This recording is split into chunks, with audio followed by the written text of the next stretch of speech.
the other night, so I think he's okay with that. All of us know who he is. He not only takes care of the pastor of Sacred Heart Church and School, he's also played a major role in the ACT program that we have and other diocesan programs that are going on. Father, which I say father, but I can't do that anymore. One, because of the Eden, and two, because they think I'm talking about the other Father John. Msgr. John has taught me some really important lessons in life. The first of which is, I don't know if he remembers this, but I got elected to the parish council. And first meeting, and it was great. We were debating back and forth, and I was used to being like on the school board, and after you got through debating, you said, okay, let's vote on it. So that's what I said. Msgr. looked at me and said, Todd, this is an advisory board. I make the decisions. Okay, now, you're thinking, what lesson is that? Okay.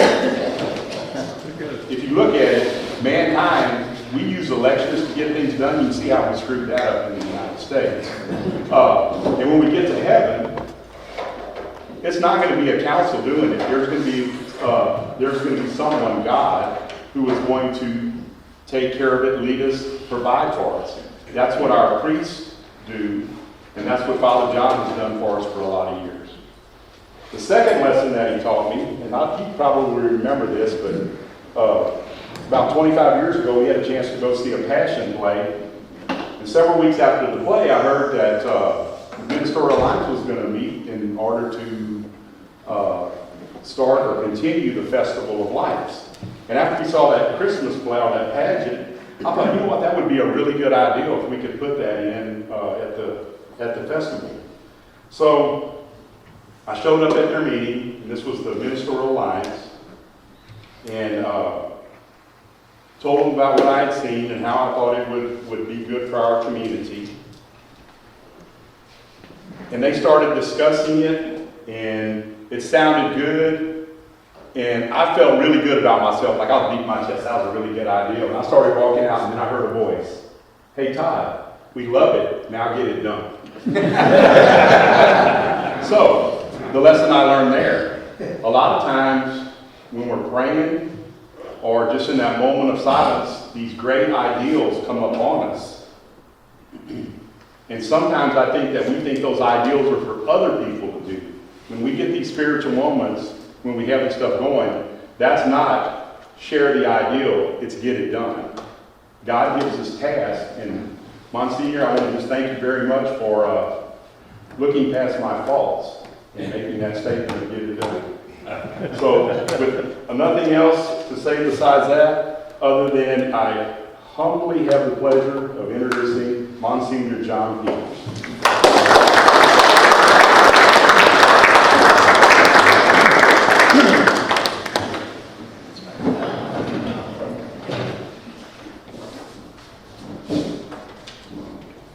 If you don't mind, I'm going to stay seated for my talk. Chair. You can move this chair. Okay, move it.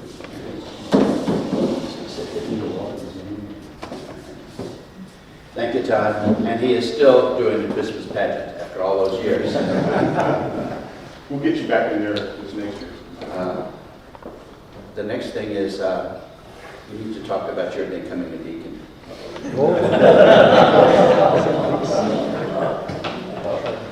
Okay. Well, it's great to be here. Thank y'all for inviting me. I appreciate it. And I think this is a great gathering. I'm amazed at how the numbers have just maintained themselves quite well since y'all started. This is something good to see men. You usually see the women's groups, but here you've got the men. That's super. And as I said at the beginning of Mass, not just the young, but the not so young, all together. That's great. So, well, I think I'll talk to you a little bit about my own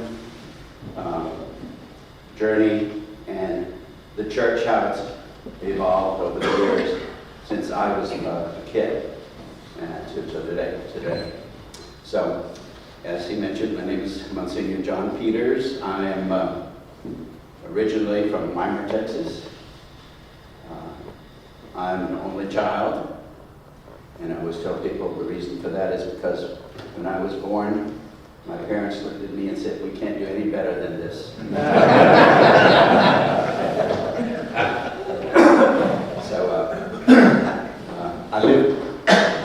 We lived on the farm. My parents moved on the farm when they got married 76 years ago.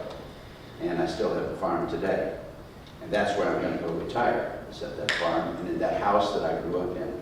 Okay.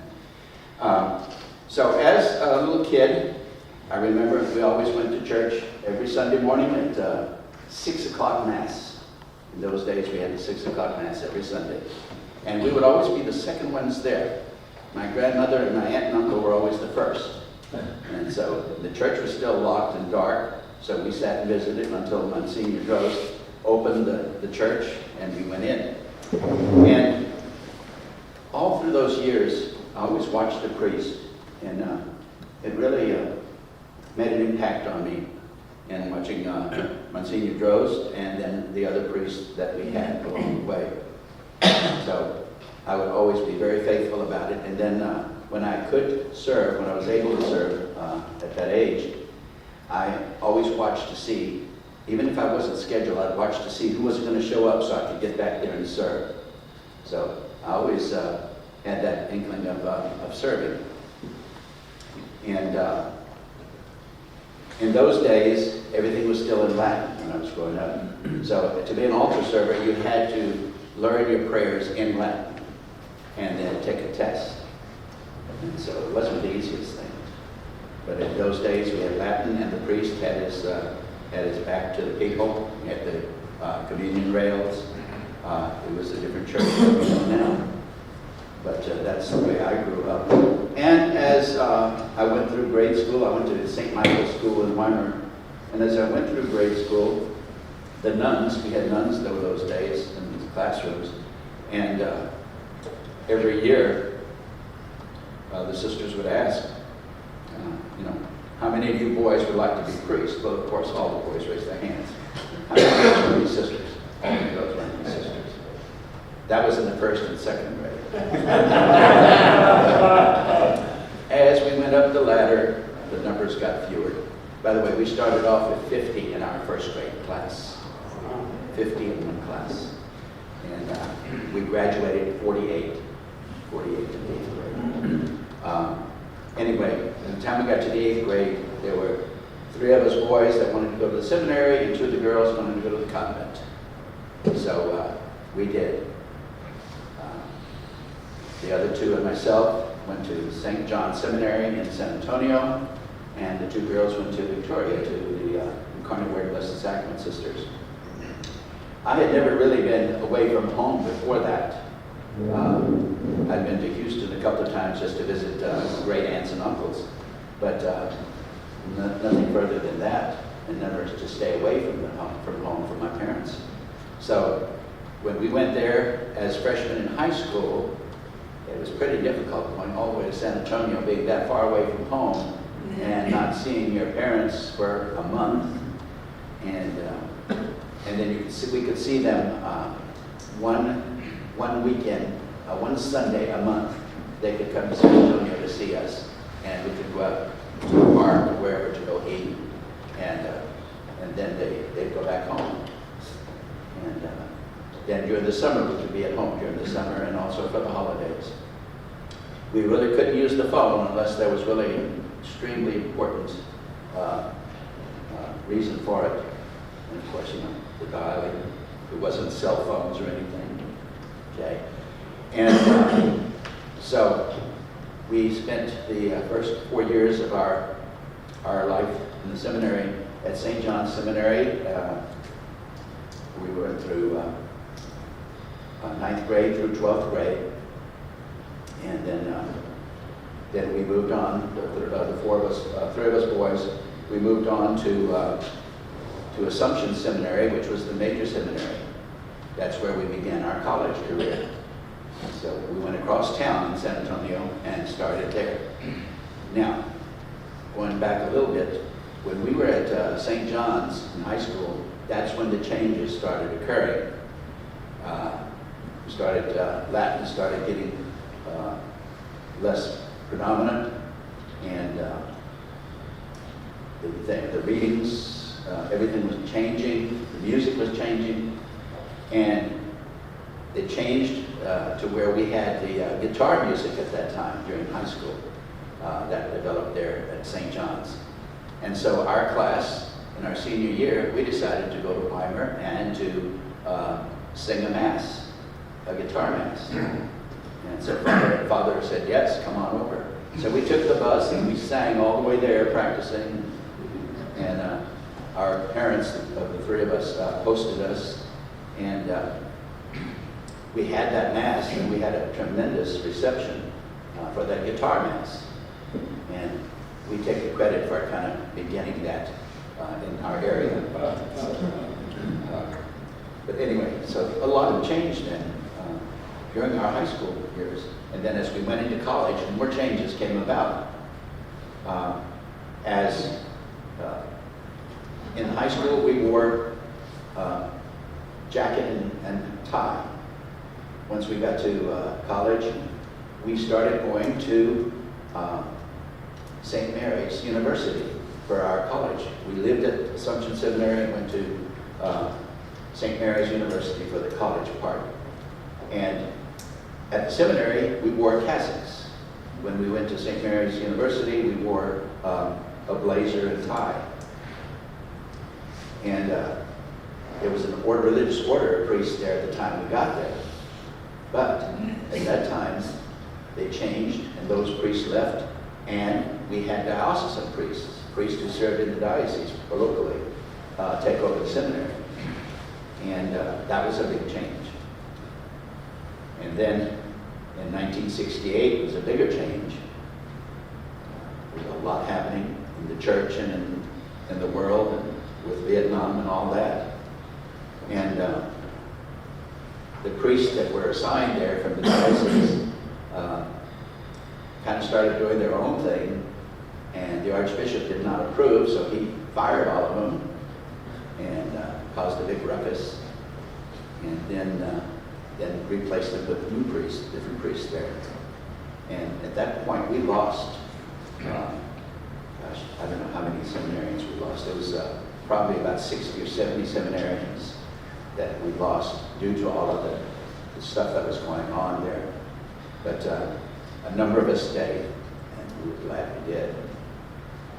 And anyway, then we kept going and finished up. I did 3.5 years at St. Mary's University for college.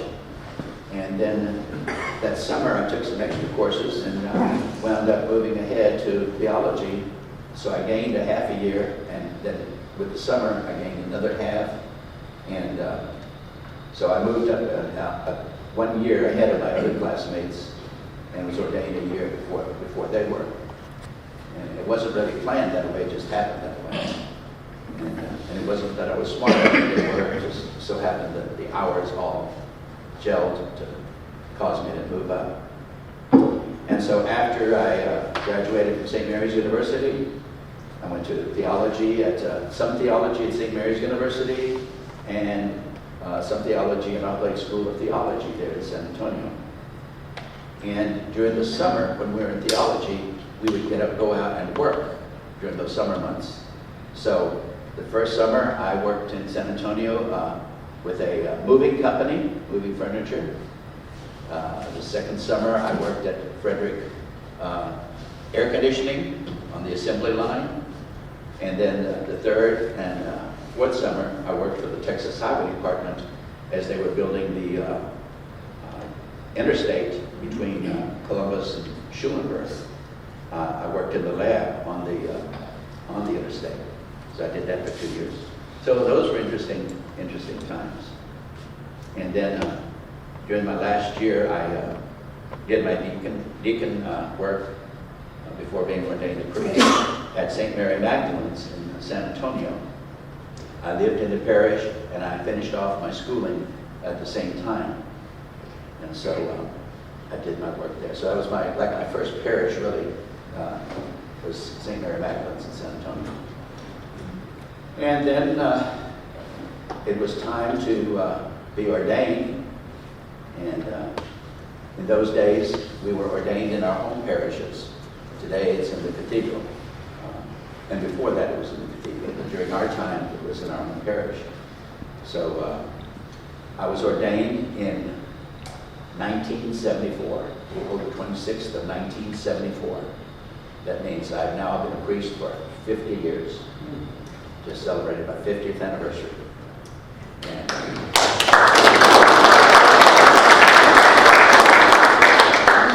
I have no regrets. So I was ordained in my home parish at St. Michael's on it was a Friday night, and we had it was a tremendous thing. It was the church was packed. We had video on in the school, and we had the high school band. They played outside the church as we all processed. The priests all processed in from the rectory into the church, and a lot of music and what have you. Archbishop Fury was the Archbishop in San Antonio at that time, and we were still part of the San Antonio Archdiocese. So Archbishop Fury, he and my parents and a couple other people had supper together at Frank's Restaurant in a little room off to the side before the ordination. And then during the ordination, the Archbishop said to my parents, he said, "Now you may think that you will not have any grandchildren since you have only one son, but he said, you will have thousands of grandchildren." And he was right in so many ways, because so many young people became a part of the family and going out to the farm, doing things out there, involving my parents in so many ways in the parish life. So my parents were very proud of that. And we then, after the Mass, after the ordination, we went to the Veterans Hall, and we had about 1,200 people there. We had an open bar, and all kinds of food, and we had a dance. So it was quite a celebration. The next day, my parents hosted kind of an open house out at the farm for our out-of-town visitors. And that night, we went to a little square. My father went to school a few miles down the road from the house. We went there for a barbecue deal and hosted all the family and also the out-of-town guests. And then on Sunday morning, we had my first Mass at 10 o'clock at St. Michael's. And that was the same day as the spring picnic. So we had the Mass, and then we all went to the picnic, and we had a special area for my guests to eat and what have you. And then in the afternoon, I went to the church, and then people came for their first blessing. So that was quite a weekend. My father lived long enough to celebrate my 25th anniversary, and my mother for my 30th anniversary. So anyway, they were very, very proud and very, very good people, good parents. Now, my first assignment was St. Joseph's in Yoakum, Texas. Okay, and I see 3 of my religion students here tonight.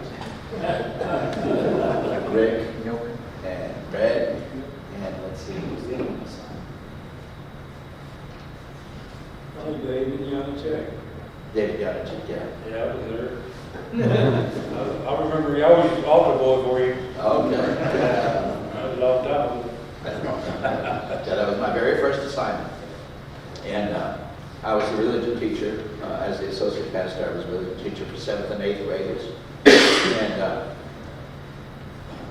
with the Boy Scouts on their outings and what have you. We had a number of outings out at the farm, a number of campouts and what have you, some hunting and what have you. And I spent 3 years there in Yoakum as the assistant pastor with Father Michael O'Shaughnessy. And then after that, I was transferred to San Antonio, to St. Matthew's. And I stayed there a little over 4 years with Monsignor Larry Steuben. And while I was there, we did a lot of different things. Father Larry and I did a lot of things together. We thought a lot alike. And so first Christmas I was there, we brought my donkey and a cow and calf from the farm to San Antonio, West San Antonio, for a nativity scene, live nativity. And that went fine. Did it again the second year. Second year, the donkey kept getting out over the fence, baseball field fence, going down the street. He was in the trash cans one Sunday morning. We got a call, so we had to go fetch him. But then we had a young cow that was there that year, and she jumped the fence a couple of times. And then one time she jumped it, we could not find her anywhere. In San Antonio, couldn't find a cow. And we were close to where there was a pasture at the end of San Antonio there. And evidently she had gotten that far, and she always was able to hide when people were looking for her. She was always able to hide in that pasture with the other cattle. And finally, one of the men in the parish spotted her when he was driving by, and so we got her back. But I took her back home, and also a new calf.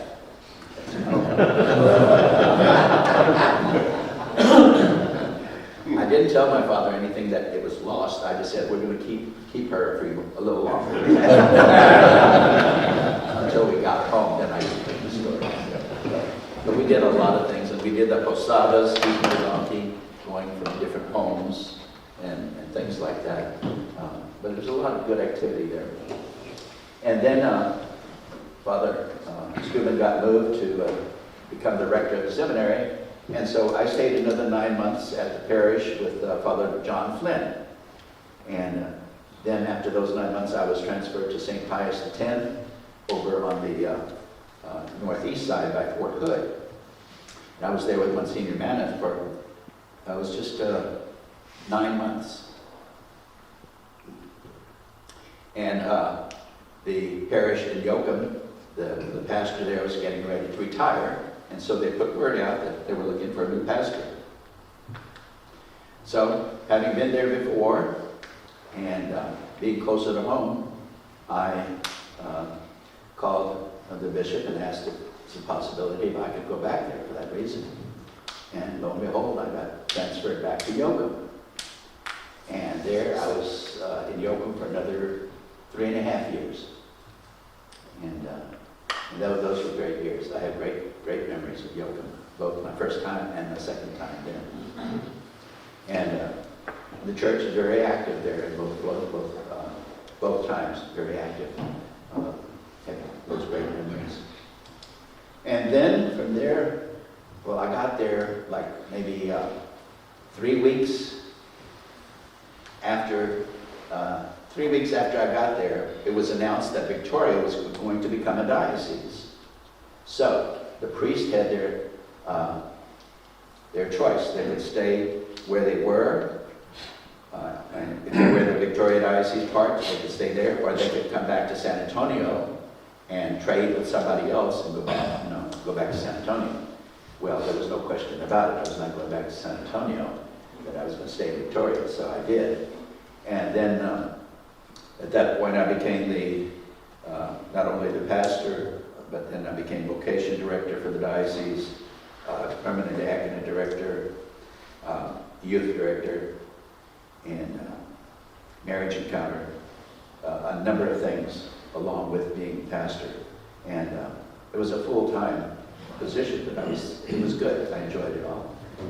And then the bishop decided instead of traveling back and forth always, I needed to be in Victoria. So he moved me from Yoakum to Victoria, and I became pastor of Our Lady of Lourdes Church. And I stayed there for 5 years as pastor, and then also in the chancery office with the different positions I had. Then at that point, Archbishop Fiorenza from Houston asked if I could come and be on the faculty at St. Mary's Seminary. And so I had to ask the bishop about it, Bishop Grauman, and he agreed to it and said it would be a good thing. So I was supposed to go there for 3 years and be on the formation faculty, which means I would be more on the teaching them about how to do parish work and not so much classroom work, but parish work and giving them evaluations on what they do and everything like that. So I did that was supposed to do that for 3 years, but I did that for 4 years before I left from there. I guess I did a pretty good job because out of those 4 years there, 3 of the students that I was kind of in charge of became bishops. So I guess that was pretty good. Anyway, so then it was time to come back to the Diocese of Victoria. And Bishop Feldhar was our bishop at that time. And he asked me if I had any preference as to where I'd like to go. I said, well, it didn't really matter to me, but I would like to go to a parish with a school, because I really believe firmly in Catholic schools. And having been in Catholic, gone through Catholic school, been working with Catholic schools, and wanting to be with Catholic school. So I told him that, and he just kind of had a smile on his face and said, you wouldn't believe this, but Father Say is getting ready to retire in Hallettsville.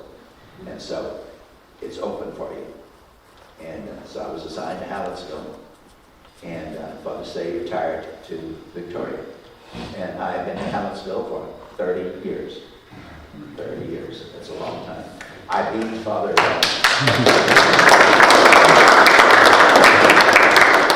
I beat Monsignor McCuskey's record by several months. That was my goal, to stay longer than anybody else there.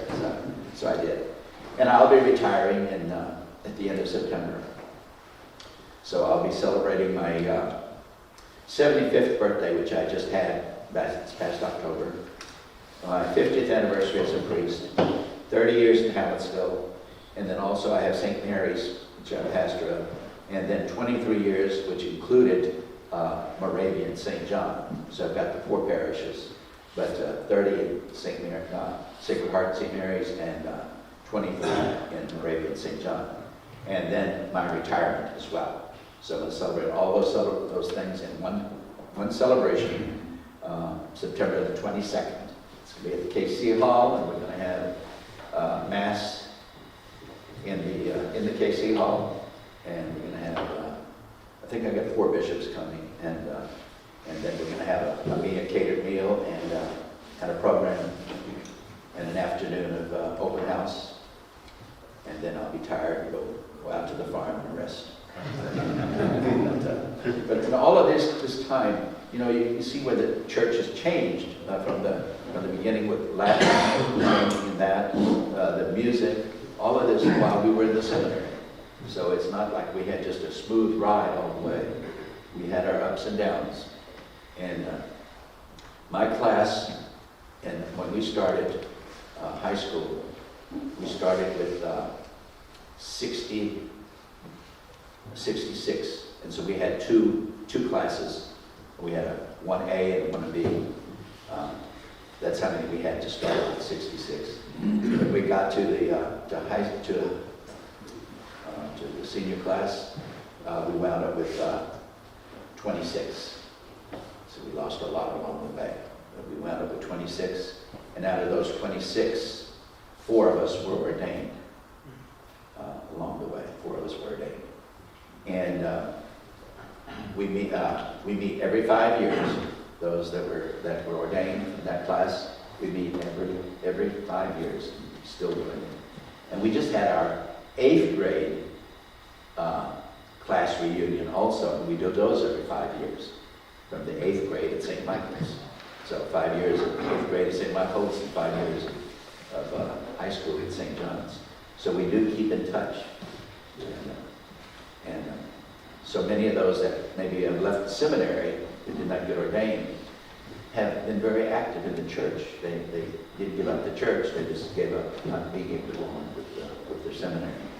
So whatever they learned, whether they went on to become priests or just dropped out and did something else, they all benefited from going through high school and college, through all of those different things about the church. I think it helped them all. One of the great things I experienced is that after 50 years, every once in a while, I'll have a couple call me or come by and say, Father, you remember us? You married us 35 years ago. You married us 40 years ago.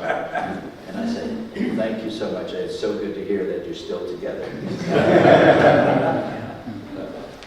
And somebody asked me if I ever kept a record of everybody that I married and baptized and all. I said, when I first got ordained, I thought, oh boy, I'm going to do this. I'm going to keep a record of all the people I've baptized, all of them that I've married, all my funerals, and keep a record of all of that. Well, after the first year, that kind of ended. It's unbelievable the amount of people that I have come in contact with over the years in so many ways. And the good thing is that so many still keep in touch. It's really heartwarming, and wouldn't trade it for the world. And these guys here, they were very helpful as I began my priesthood. So thank you. Okay. So I guess I'll just open up to any questions that you might have. Tell us about your experience in the military for Okay. reserve. Yeah, I was in the Army National Guard for 3 years while I was in San Antonio because I was close to Camp Bullis. So I was able to be in the Guard where I went one weekend a month and then a couple of weeks during the summer. And the most memorable experience is that of going to Fort Polk, Louisiana. They say that's kind of the paradise of it all, right? Mosquitoes and everything. That was a great experience. It was good. I enjoyed it. And then I went to Fort Hood and Camp Lewis. So I enjoyed doing that. And I was supposed to get out in 3 years, but my colonel tried to get me to stay one more year, but we decided that was not good. So that was it. I finished that in 3 years. Just a comment, Monsignor, this St. John Church picked me 9 years ago and blessed my grandson who was thinking about going into the seminary. He completed his education at A&M. He just completed his 4th year at St. Mary's in Houston. So That's right. thanks for the blessing. I remember that. Yes. And nowadays things have changed a little bit. A lot of your seminarians go into the seminary after high school or after college. They have a choice to do that. They can go whenever. It doesn't have to be right after high school or after grade school. So a lot of them do. A&M is probably one of the biggest producers of vocations to the priesthood. So many of our priests have gone through A&M. Monsignor, do you think that's a better program? It has both. Because we have a lot of younger people that think about priesthood, but as they grow older, they kind of get distracted by things and what have you, and they kind of forget. So, but the older ones, well, they have more experience and what have you with life. So it's okay for them, but it's probably better for the younger ones to start, if they really want to, let them start right away as soon as they can, so they don't get sidetracked. One of the things you said, when you were in the seminary, you had to go out and work. Was that required? Yes, during the summers, yes. Yeah, we had to help, with our own finances, with our parents and all. Yeah. I just want to say I was privileged and honored to be working with under Monsignor for 21 years. And Todd, I'm very well aware of the decision-making process. But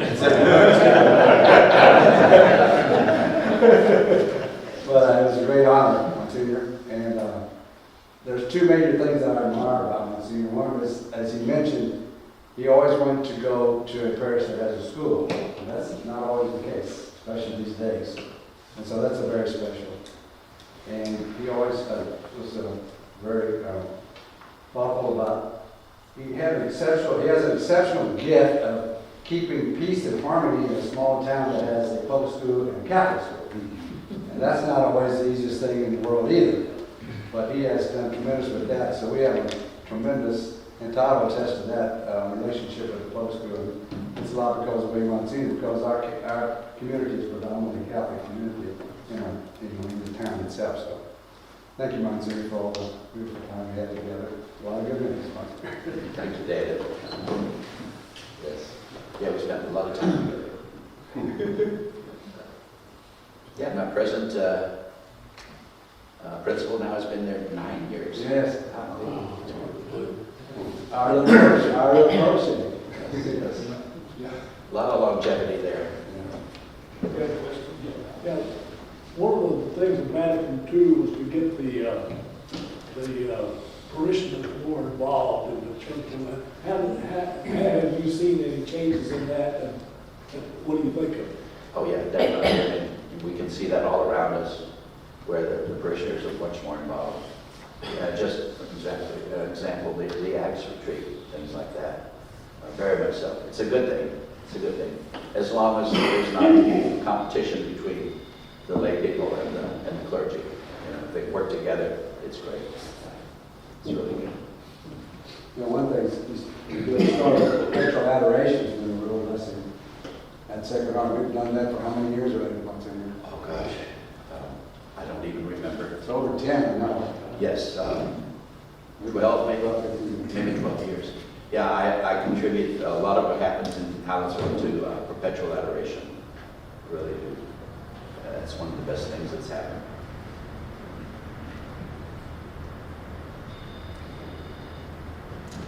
Who was your other two classmates that you? The two classmates that went with me from Weimar. Yeah. One was Danny Chernock, he dropped out, and David Heinrich, he dropped out. Now, Deacon Joey Targach was with us, but he came a year after us, and then he dropped out, and they became a deacon. When Father Jerry Turnock, he was Father Jerry Chernock was 10 years ahead of me. 10 years. And from Weimar, I was the 7th priest to be ordained from Weimar. Father Luke, who y'all heard not too long ago, was the 10th priest from Weimar. And we may be having an 11th one going to the seminary, the priesthood. That's pretty good for a parish. And we just had one ordained a deacon from St. John's. He went to school at Sacred Heart, Caleb Christie. He is ordained a deacon. He'll be ordained a priest next year at this time. He's from St. John's Parish, went to Sacred Heart School. And then we have another seminarian from Hallettsville that's in the seminary now. He's finished 2 years in Dallas, and he's got 5 more years to go. His name is William Pettis.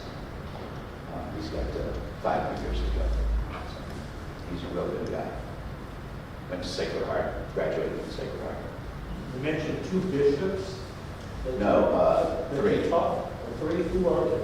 Father Michael Olson from Fort Worth, Father David Condola from Oklahoma, and Father Oscar Cantu from New Mexico. Greg? Can I say a little bit? Sure, Greg. Well, let me think about that. Go ahead. I was privileged in the 8th grade to be with Father Monsignor in 1974. He started in September, and he was a freshly ordained priest, and he was, up and Adam's going, and he had us boys going. One of the things he did was he would take us places. I don't know if you can see it nowadays, but there's a priest with about 4 or 5 guys in his car. He just took his hollowers around. He'd take us to movies. I remember seeing in the Driving Theater in Victoria, Towering Inferno. But one thing you always liked after those adventures, when we were in Victoria, you had to go bowling. Father was a good bowler. He taught us how to go curve. And I still remember he said, "You're going to shake somebody's hand, that's how you throw a curve." And also in the classes, he did have religious education. And one part of it, though, he had to also teach us the boys went to father, and the girls went to sister, I believe. Yes. Forgot. And he had to teach sex education to the boys. Probably was a little bit red at the time.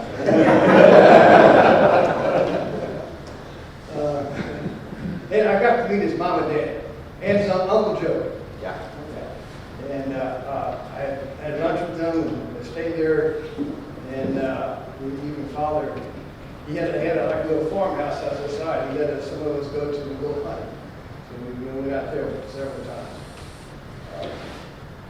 I even remember he took a few of his boys to San Antonio, to St. Anthony's High School, or Oblate School, which is a seminary. He was there for a week. He took us there and picked us up. All I can say is thank you, bro. Nice time. Very good job. You remember the Monte Carlo? Oh, yeah. Oh, yeah. Yeah, very much. He also had a silver, I think, a caprice or a too. I'm going to say a gold. You know what?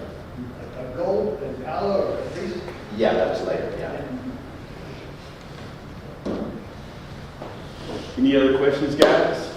Yeah, I would just like to state that I knew Father John when he got ordained there in Weimar. At the time, I started working in Weimar in '69, and so I was actually living in Plum, but I would stay in Weimar during the week and that. I didn't really know Father John personally that much there, but I knew he got ordained there. And it just so happened when he was in Yoakum, he was an impact on my wife. And he got to know her, she got to know him real good. And so when I met Sherry at Hallettville one night, I guess it was in November, and then decided we were going to get married. So she went to Father John, and that's when he was in San Antonio at the time, in 1980. And but she wanted Father John to officiate at our wedding, and so he said yeah, and supposedly he had to, where is he from? And she said Weimar. And he said, oh, that's okay. And so yeah, he officiated our wedding, and that's May 31st will be 44 years from that. So I really appreciate what you did for Sherry and for us and our whole family. And for her brothers. Right. We got to know Father John and his parents there out at the farm. We went out to several of his gatherings once a year to have them out there and stuff. And that, so we just appreciate you being a part of our life. Anyone else? Yeah, I just want to thank some of the younger people that from my younger days, how they've kept in touch. And I appreciate that very much. And like I said, about keeping track of all the different things, I could not tell you how many baptisms I've done, how many weddings I've done, how many funerals I've done. Just unbelievable. How many in here in the area?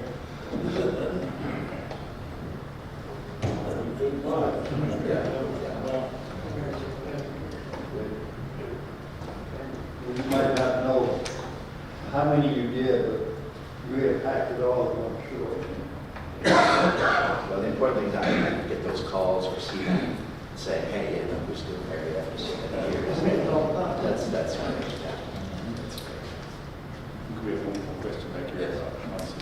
Yes. Yeah. Is the church growing from like behind the scenes? Are we growing, or are we stagnated, or are we going No, down? I think it's growing. And you'll see, especially at Easter time, when we have the newcomers into the church through the RCIA. It really is. It's growing. Sometimes we don't really see it because of the media. The media doesn't exactly push that. But yes, the Catholic Church is growing. Right. It is, yes. And it's good to see a number of younger people there too. Very good. Monsignor, you mentioned something about you wanting a Catholic school. I realize more and more the young priests that have been ordained, they've seen the quality of people that come from Catholic school, and more of them are asking to be with a Catholic school. And there's a lot of headaches. That's the only problems. A lot of them don't want to do it because of. But the rewards are so grateful with the schools, and so grateful that now the younger priests are asking those to fetch Until they've been there for a while. You're right, it's not easy. There's a lot to it, but if you got the right kind of help, it helps. So, okay, thank you. Anybody else? If not, Monsignor, thank you.